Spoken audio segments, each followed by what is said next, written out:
Hello everyone, welcome back to సాహి మస్టర్ kitchen. ఇవాళ వీడియో ఏంటో ఆల్రెడీ తమ్నైల్లో చూసే ఉంటారు. మాకు తెలిసిన వాళ్ళు ఈ పుట్టగొడుగులను అయితే ఇచ్చారండి. ఇవి మొత్తం మాకే అనుకోకండి, మరో 2 ఫ్యామిలీస్కి అయితే ఇచ్చాము.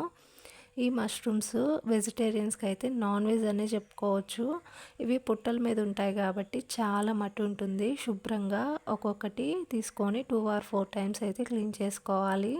క్లీన్ చేసిన తర్వాత ఎంత తెల్లగా వచ్చాయో చూడండి. మనం వీటిని స్టోర్ చేసుకోవాలనుకుంటే ఒక క్లాత్లో ఈ విధంగా ఉంచి వాటర్ అంతా డ్రై అయ్యాక ఫ్రిడ్జ్లో పెట్టుకోవచ్చు. క్లీన్ చేసిన తర్వాత వాటిని అలానే ఫ్రిడ్జ్లో పెట్టినట్లయితే ఆ వాటర్ అన్నీ అలానే ఉండి అంత ఫ్రెష్గా అయితే ఉండవు. ఈ మష్రూమ్స్ని వీక్లీ ఆర్ మంత్లీ వన్స్ అయితే మన డైట్లో యాడ్ చేసుకున్నట్లయితే మన హెల్త్కి చాలా మంచిది. ఈ మష్రూమ్స్లో ఎన్నో విటమిన్స్ అయితే ఉన్నాయండి.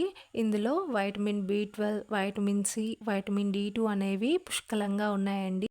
అలాగే మష్రూమ్స్లో ఉండే యాంటీ ఆక్సిడెంట్స్ అనేవి మన రోగనిరోధక శక్తిని పెంచేందుకు సహాయపడతాయని నిపుణులు చెప్తున్నారు.